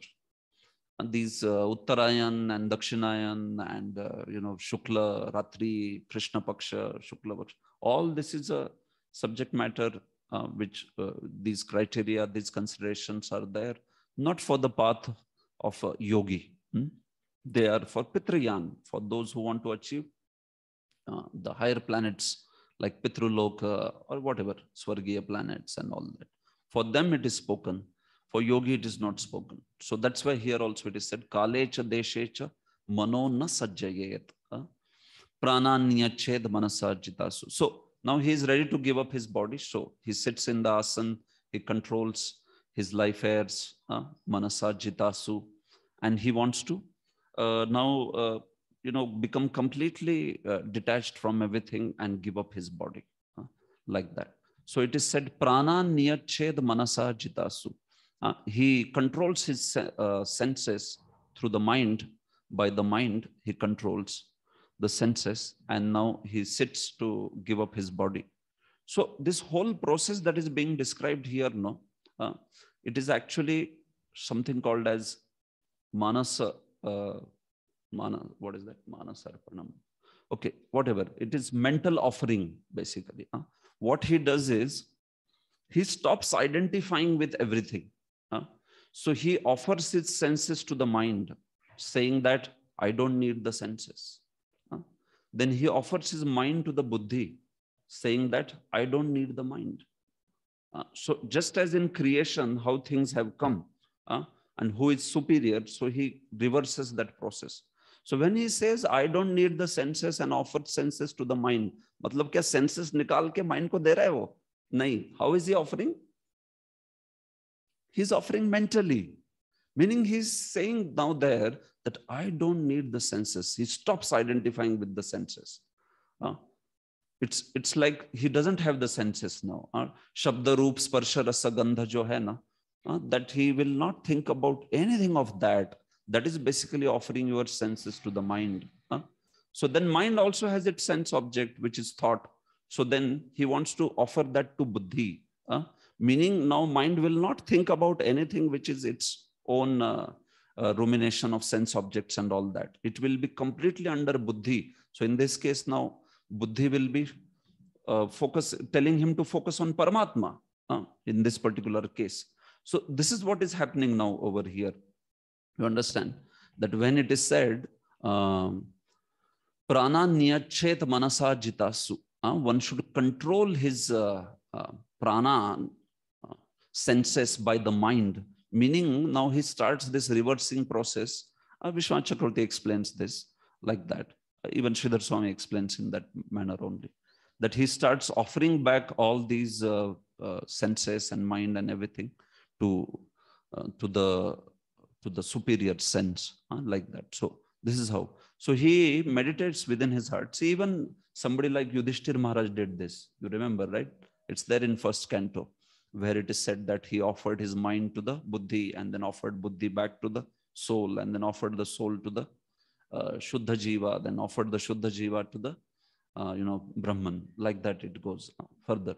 So similarly here also, it is said it is mental offering. So it is basically stopping to identify. That's all it is here. So Prabhupada says, in Bhagavad Gita, it is clearly stated that a person who is totally engaged in transcendental loving service of Lord and who constantly remembers him at every step easily obtains the mercy of the Lord by entering into his personal contact. Such devotees do not need to seek an opportune moment to leave the present body. So Prabhupada is speaking for devotees also, because yes, path of yoga, naturally it means for devotees also. So a devotee is also not so much worried about the opportune moment. If it is there, he may utilize it. But even if it is not there, it doesn't matter for a devotee. Even if somebody dies sometimes in a ghastly accident or something, or some kind of mishap. So it's up to Krishna completely, isn't it? We don't worry about, oh, it was not Uttarayan, it was not Dakshinayan, it was night time, it was daytime, like that.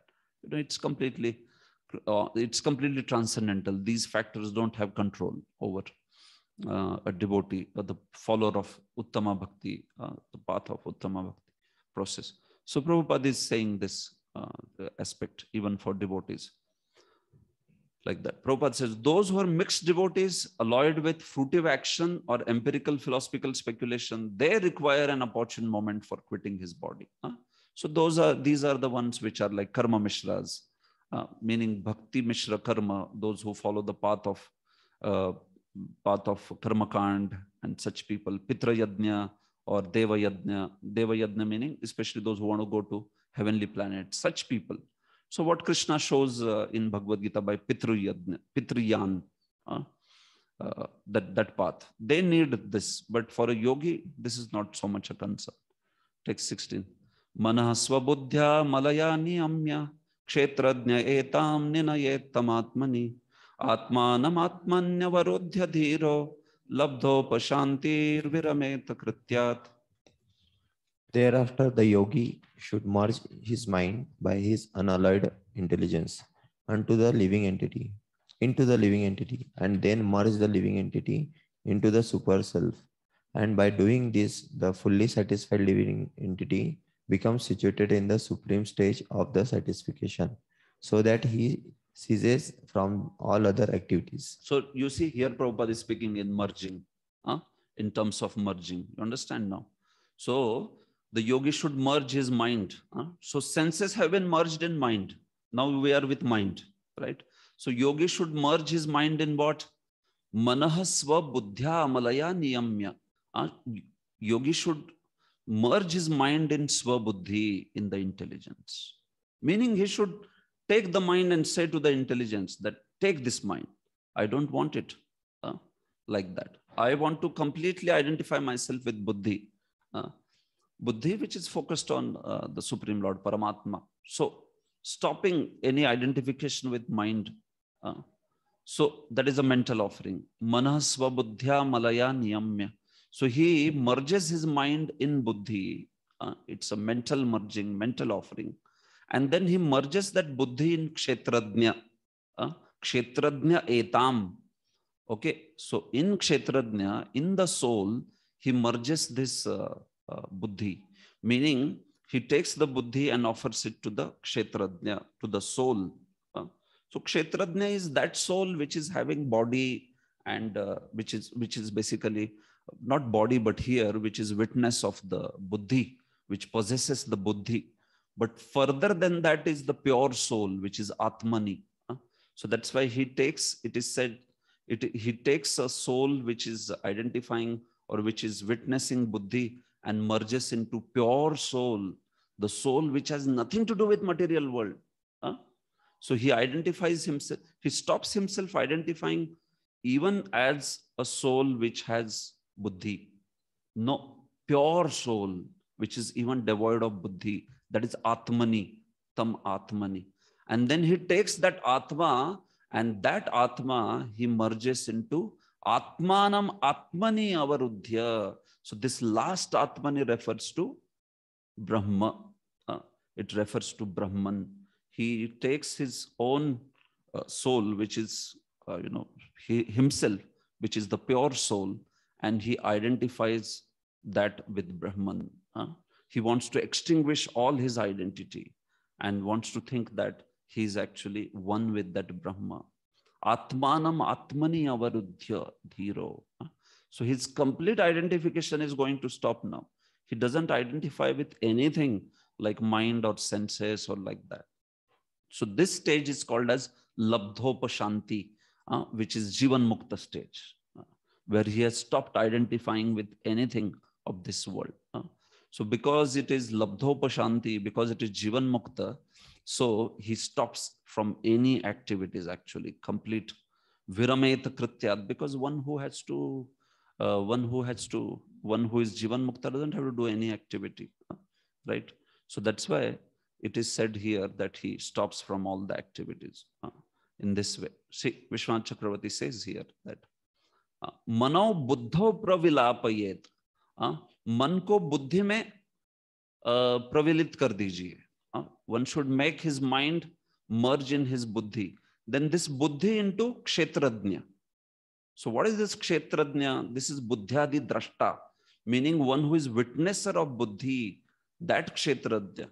So that kind of kshetrajna is then merged into shuddha jive, which is atmani. And that shuddha jiva is merged back into final Atman, which means Brahmani. So he starts identifying himself as one with Brahman that way. So then this Labdhopashanti stage is achieved, which is the stage of Jivan Mukta, like that. So this is all happening mentally, you understand. So how much he should be accomplished, yogi like that. Not like he stops identifying with his senses and then some pakoda smell comes, like,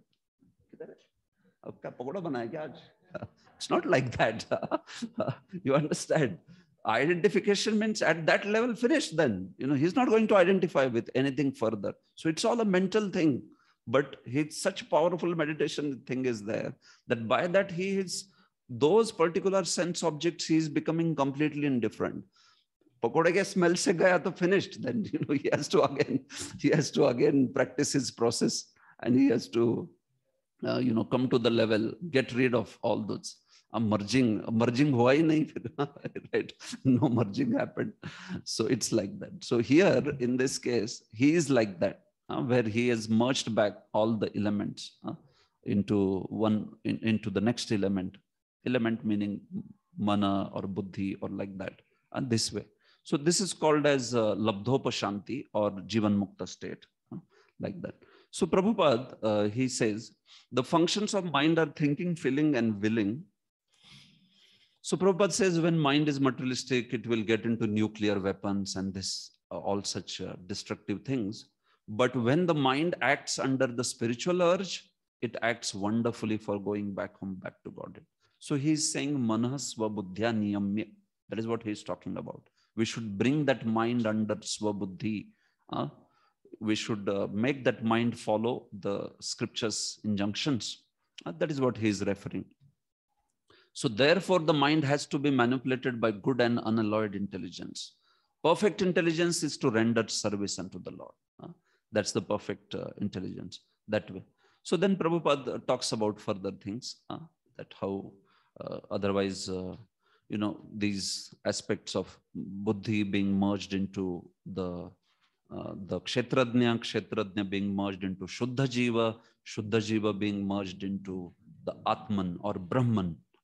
So all these ideas he also explains over here. Okay, text 17. Now this Jivan Mukta state is described in 2 verses. Nayatra kalo nimisham para prabhu kuto no deva jagatam ya ishire nayatra sattvam na rajastamascha na vai vikaro na mahan pradhanam.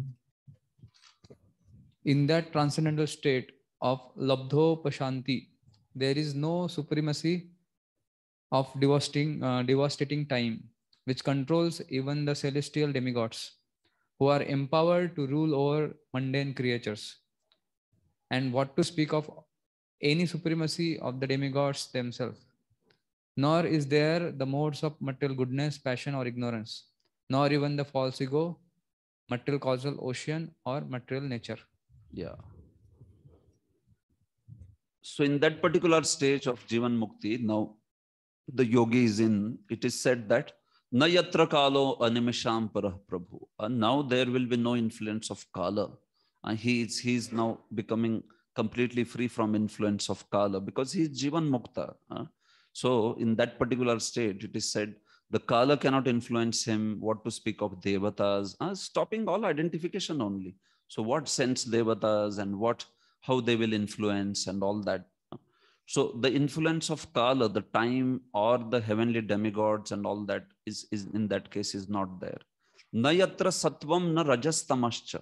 And there is no sattva, raja, tama in that because he has gone beyond that, isn't it? He has gone beyond all ahankar. Navai vikaro. He has gone beyond all the ahankar. He stopped identifying himself with all these things.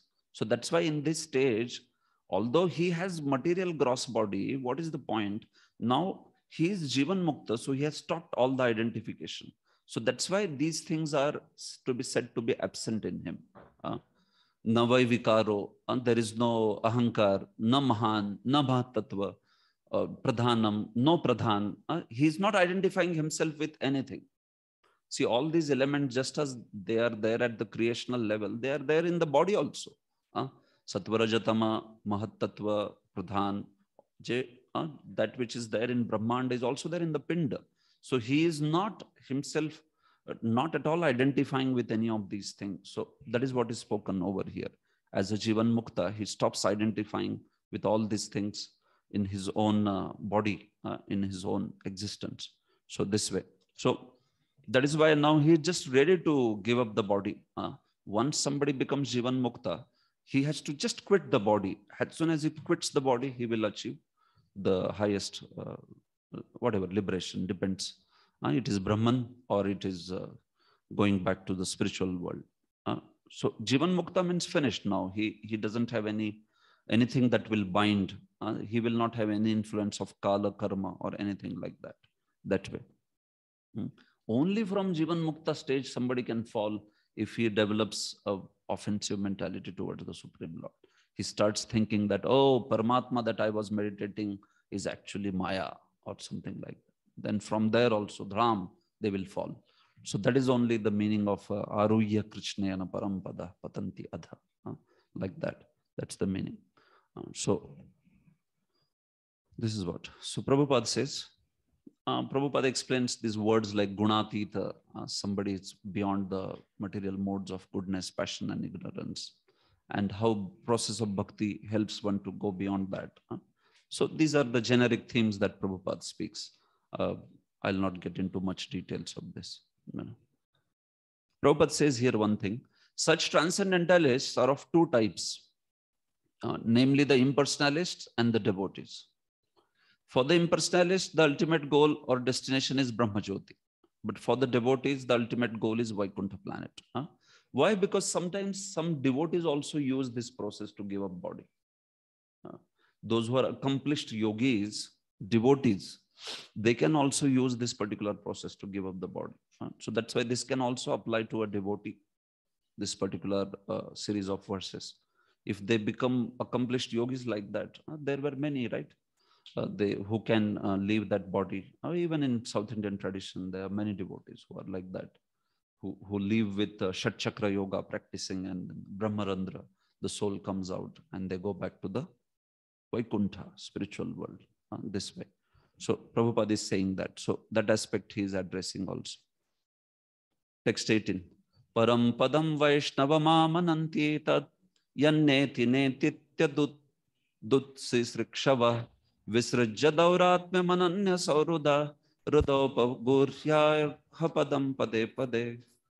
The transcendentalists desire to avoid everything godless, for they know that supreme situation in which everything is related with the Supreme Lord Vishnu. Therefore, a pure devotee who is in absolute harmony with the Lord does not create perplexities, but worships the lotus feet of the Lord at every moment, taking them into his heart. Yes. So I would just complete 18, 19, 20, and 21. 4 verses, maybe not much, 5 minutes it will take. That's it. I will complete this so that this section is completed. And then tomorrow, the last section may take another 45 minutes or so. Okay. So Param Padam Vaishnavam Amananti. So all these people who are these yogis, what they do is they now have realized or understood that Param Padam, which is considered a Vaishnavam, pertaining to personality of Godhead. So what is this Param Padam Vaishnavam? And this can refer to Brahma Jyoti also, or this can refer in case of a devotee trying to give up his body, by this mean, it can mean Vaikuntha planet also. Param Padam can also refer here to Brahma Jyoti. Vishwanath Chakravarti is explained like that very clearly, because it is the effulgence of the Supreme Lord. So these devotees who have, these yogis who have considered that Brahma Jyoti as the highest, so they, it is said, Yan neti neti iti atad utsri sakshavaha. So they want to give up everything else which is not tat. Atat, it is said. Atat ut sri srikshavaha. Sri srikshavaha means those who want to give up. What is that they want to give up? Atat, meaning that which is not tat. So tat is Brahman, and anything else from Brahman they want to give it up. So they have accepted that Brahma Jyoti only as the highest thing. But in order to achieve that, very interestingly, what they have to do is Visrujya Dauratmyam. They have to give up the nature of being a Duratma, Dauratmya, and they have to Rudhopa Guhya Arha Padam Pade Pade. They have to embrace to the lotus feet of the Supreme Lord. If they have to achieve that Brahma Jyoti, every moment within their heart, they should embrace whom? Not Brahman. Whom should they embrace? The lotus feet of the Lord, that Paramatma. At this particular stage, when they want Sayujya Mukti, then they have to, see, they have been meditating on Paramatma always, right? So now they are Jivan Mukta, they are about to give up the body, but at this particular stage also it is said that they don't give up Paramatma, they have to meditate on that Paramatma and embrace his lotus feet within their heart. Arha Padam Padam. This Arha Padam Padam is referring to Vishnu's lotus feet. Arhasya Padam, Lord Vishnu's lotus feet. So they have to be his very focused. They have to do the meditation on him and be fully absorbed in his form. Then only these people can achieve the lotus feet, the Brahman aspect. Dauratmyam. See, Dauratmya word is also very interesting here. It says that they should not be Duratma, meaning they should not have polluted intelligence. Atma here is translated as intelligence, which means that they should not consider that this Paramatma is an illusion, or Paramatma is Maya, or Paramatma is me only. I am only Paramatma. If they develop such a kind of idea, then they will not be able to achieve Brahma. They can't achieve. So this is Dauratmyam. On their path, so it's not that you meditate Paramatma and then you realize that you are only the Paramatma. Usko milega kya Brahma Sayujya? He cannot get actually. Such a person cannot get Brahma Sayujya. So they understand this thing till the end point that Paramatma is only, Paramatma is the Supreme Lord, he is Satchidananda. But seeing that particular form, their desire is to actually achieve Brahman. So that is only the unfortunate or interesting phenomenon. That they are worshipping the Lord's lotus feet. They know the form, they can do samadhi on that form, but on that form, worshipping that form, where they want to go is Brahma, Sayujya, like that. So that is the point of this particular verse. Okay. Text 19. Itham munistu paramedh vyavasthito vijnana drigvirya surandhita shaya swaparshina pidya gudam tato nilam sthaneshu shatsunnamayo jitaklama. Yes. By the strength of scientific knowledge, one should be well situated in absolute realization and thus be able to extinguish all material desires. One should then give up the material body by blocking the air hole through which stool is evacuated with the heel of one's foot and by lifting the life air from one place to another in the 6 primary places. Yeah, so now they have to just make sure that the life air comes out through Brahmarandra. So this is the process now. Last 3 verses is Shat Chakra Yoga. This the process to give up the body. That's it. They have already become Jivan Mukta. But this process is, see, when you say they have become Jivan Mukta, it means that they have given up all identification with sense enjoyment, but they consider the body to be the means to achieve that. So somebody may say, "Na, अरे भाई body का identification छोड़ दिया, फिर ये life air कैसे raise कर रहा है?" So you understand that particular this is what is the meaning of that. Even the word, if you read from Tikas, then one word you understand very nicely. This is what is the meaning of atat utsrishtikshavaha, that they want to give up everything which is not Brahman. So now here the body and using this body to achieve Brahma, that they will not consider as atat. This they will accept as the means this to achieve that particular. So that's why they are doing all these activities, but there is absolutely no other identification in terms of any sense enjoyment or like that, and this way. So then they block the bottom two holes of their body, Swaparshina Pidya, like that, and they perform the Shat Chakra Yoga. They are fully realized as free from their body. They identify only with the Brahman, and then in that position, they close the two holes of the body and start raising their life air. By the process of yoga, they start raising the life air. So Prabhupada describes this process in the last para, that how they are able to raise the life air. So basically the equilibrium point of the life air, they start raising.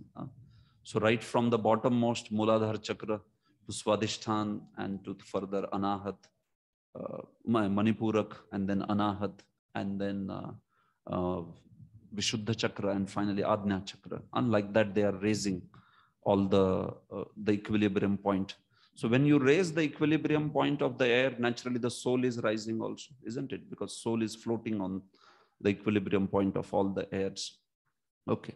Nabhyam sthitam radya dhiropya tasma dudana gatyo rasitam nayen muni tatonu sandhaya dhiya manasvi swatalu moolam shanakayar nayeta. The meditative devotee should slowly push up the life air from the navel to the heart, from there to the chest, and from there to the root of the palate. He should search out the proper places with intelligence. Yeah. So then he raises that life air from Nabhi to Hridaya, like that. And then further he takes up to Talu, which are the different chakras. The chakras are the energy levels in the body where those particular equilibrium points, they are designated that at this particular chakra, at this particular. So depending on which chakra your life air is, and which whole of the body it comes out, based on that you will achieve a particular realm, like that. So if somebody is going and taking his life air to the top point and soul is coming out through Brahmarandra, he can achieve the highest abode also. He can achieve the Supreme Lord's abode in that case. So especially here, Supreme Lord's abode meaning Brahman. He can achieve Brahman, like that. So that is what is spoken. Last verse. Tasmad bhruvorantaramunnayeta niruddha saptayatano napeksha sthitva muhurtardham akuntha drishti nirbidhya murthan visrijet parangataha. Thereafter, the bhakti yogi should push the life air up between the eyebrows, and then blocking the 7 outlets of the life air, he should maintain his aim for going back home, back to Godhead. If he is completely free from all desires for material enjoyment, he should then reach the cerebral hole and give up his material connections, having gone to the Supreme. So Prabhupada is sending him back home, back to Godhead, because this is the devotee, devotee practicing. So you understand, this is what it is. Prabhupada me writing back home, back to Godhead means this is the devotee practicing Shat Chakra. So agreed, yes, fine. So Prabhupada is justified like that. Otherwise, this is Bhakti Yogi, but this is Bhakti Mishra Yogi. So as far as the scheme of the verses is there, you go add that Mishra in that. Bhakti Mishra Yogi should push the life air like that. Okay.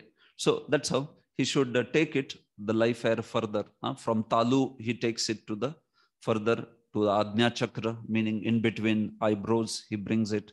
for some time. And then there he holds it for muhurtardha, 24 minutes, like that. And then thinking that he wants to achieve Brahman, then he just causes that particular life air to come out through the top point, cerebral hole, just over the top of the head. This point is there, which is considered the point of coming out, Brahmarandhra.